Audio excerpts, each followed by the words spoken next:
going to start with Sam in the back on the right side. Seems like Kenny hasn't been as sharp the last couple of weeks. What would you attribute to that? Probably the level of competition. It's definitely going to get harder as you play in this league in the SEC. They're going to be tighter windows. The pass rush is going to come more efficiently at you, so you got to be accurate and you got to be smart with your decision making. But that's probably the biggest thing is just the level of competition is raised. Left side, Christy. I'm sure there's not just one reason, but what do you attribute? I mean, a few things to why your team has had so many dropped passes recently. That's something that we emphasize every day is just throwing and catching, just playing catch. But that's something that has been a concern in our meeting room lately of just the amount of incompletions we've had. So it's definitely we're going to be switching some guys around and trying to put the best guys out there that's going to make those plays, and get back to fundamentals. We got to get these kids back to catching them and seeing them in and getting Kenny to be as accurate as he possibly can be. Right side out, Gabe. Spav, would you like Kenny to be able to identify and be a little more aware of the check down? And how do you coach him to see that when it's wide open there? Yeah, there was times in this past game where we were pressing a bit because we were down 21 points and we were trying to make that quick shot. But, yeah, I think Kenny does need to get down to those checkdowns a lot. We do emphasize that, but that's one of the things that's very hard on a quarterback. A lot of quarterbacks don't utilize that checkdown enough. But, obviously I think he's going to have a learning experience from this and utilize his checkdowns more. But, yeah, that definitely is important with teams that drop deep into coverage, drop 8 into coverage, or just try to match our routes and run with them. So definitely we got to get better at checking it down to our running backs. Far left side, Cease. Coach, you said you script the first few plays. Saturday looked unbeatable for 6 plays. Then what changed after that? It was just the rhythm of the game. We went out there on that first drive. We did have an incompletion. Ricky dropped one, but then came right back on I believe it was a third down call or a second down call, and he caught a great catch down the sideline, and then we ended up getting down inside the 10-yard line, and Kenny made a great read, and he banged it on Josh Reynolds on a corner blitz, which was an exceptional read and a big-time play by Kenny. And we had the momentum, we had the confidence, and we came back, and we still stuck with it on things, but we didn't execute what we were going through. But I kept with the same game plan for the first about 5-6 drives of the game. Here on the left side in the middle, Zach. After the loss, Coach Sumlin reiterated the importance that Malcolm Kennedy has whenever he's playing on the field. How big would it be to get him back for this game? It would be huge. We still are a young team out there on the perimeter, and Malcolm is the only guy that has had that game time experience and playing in games like that. And, just not to have his leadership out there, you could tell that it affected us a lot. But, he tried his best to be as big as a vocal leader as he could on the sidelines. But, at the end of the game, at the end of the day, you look out there and Malcolm's not out there at receiver. So these younger kids got to step up and make some plays. But, yeah, that definitely is a huge role in what we do. But, yeah, I think it'll be very important if we can get Malcolm back this week. We'll go Brent, then Kate, and then we'll come back to Suzanne and Aubrey. It's time for your weekly Cam Clear question.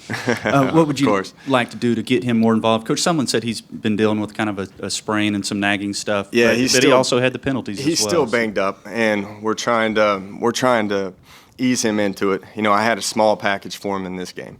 I did, and is mainly just to keep him healthy and get efficient reps from him.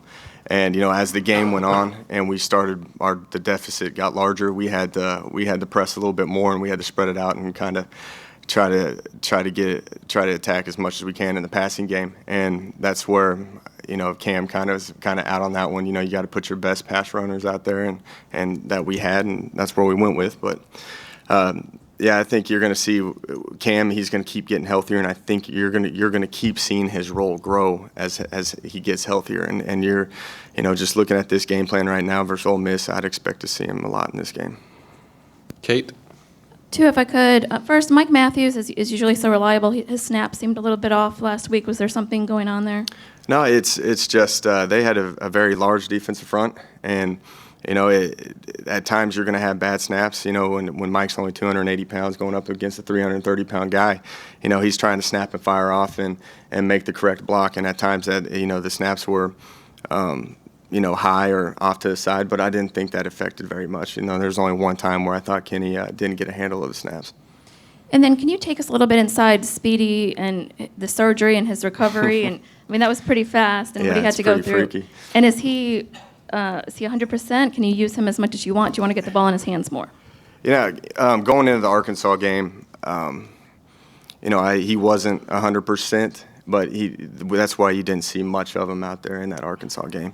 And, he kept saying he was 100%, but we kind of, after you have surgery on your knee, it doesn't make sense to come back after the 1 week. But, he definitely is getting healthier and healthier, and you can tell that going into the Mississippi State game, I wasn't sure if he was going to be ready to go or not. And as you could tell, like when we hit the third, fourth quarter, we knew he was on, and we started getting him the ball a lot. And that was something that you got to gauge. But I think his confidence is high. I think his injury is he's getting healthier by the day. And from what I saw last Saturday, I think he's pretty healthy right now.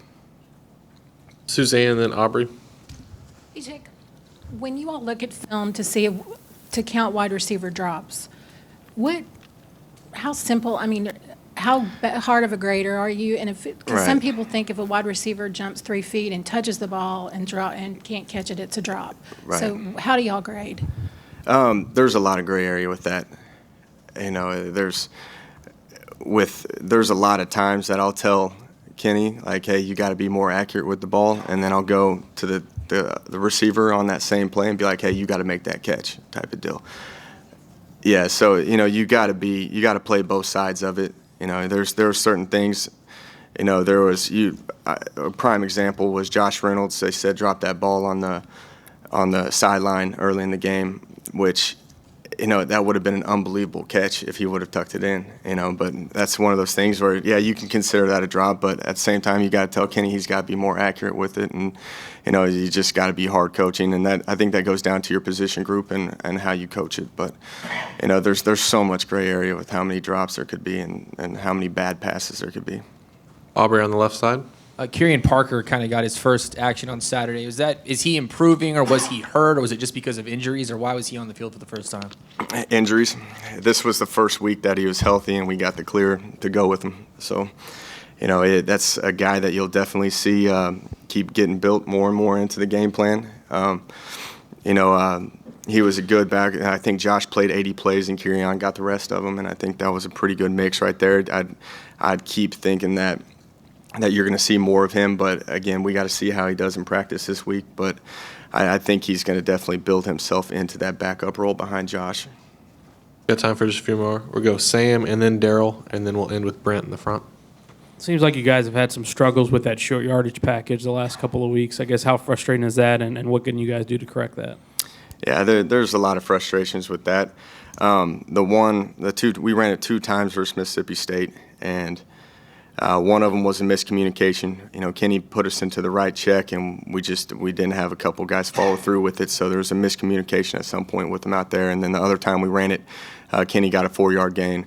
So, there was, I guess you could say it was a 50-50 day there. But then the previous week versus Arkansas, we had a couple false starts on that, which, it goes back down to we got to get better at that. We got to get back to coaching fundamentals and just, communicating clearly. That's part on us right now. Daryl, standing in the back. Coach, I know Ole Miss's defense, the starters are giving up 1 touchdown. Does that keep you up late at night? Yeah, I started looking at their total defensive stats, and I saw that they're the number 1 team in the country in scoring defense and number 5 in total defense. So, we do have a tough test ahead of us. The kids are excited to be back at home, which, we've been traveling a lot lately, which is a great deal for them. So, I think they're up for the challenge. I think there's a lot of guys that want to redeem themselves from what happened last weekend. So, it's going to be an exciting, electric game. So we're pretty anxious to get out there and see if we can make up for what we did last week. Wrap it up with Brent here in front. 2-parter to end things here. Ideally, how much would you use your running backs in this scheme? And the second part is, because you're still so new to this, how much does a game like last Saturday kind of help you in the evolution process of calling plays and moving forward as OC?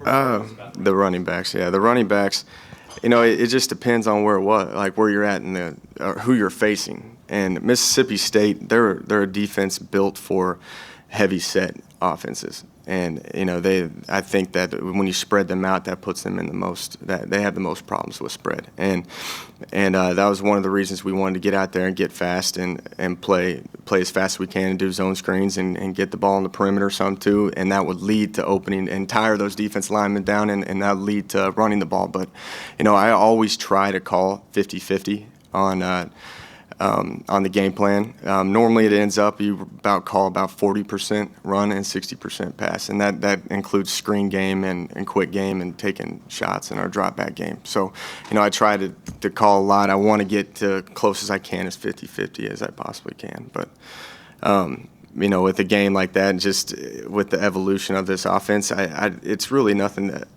about evolution. It's about who's playing well. And how can you get them the ball? I thought out of the running backs this past week, I thought Trey Carson stepped up and played great, and I got to find more ways to get him the ball. And out there on the perimeter, we're still trying to find answers. If you had that many drops like we did last week and that many incompletions, it might be better to run the ball more.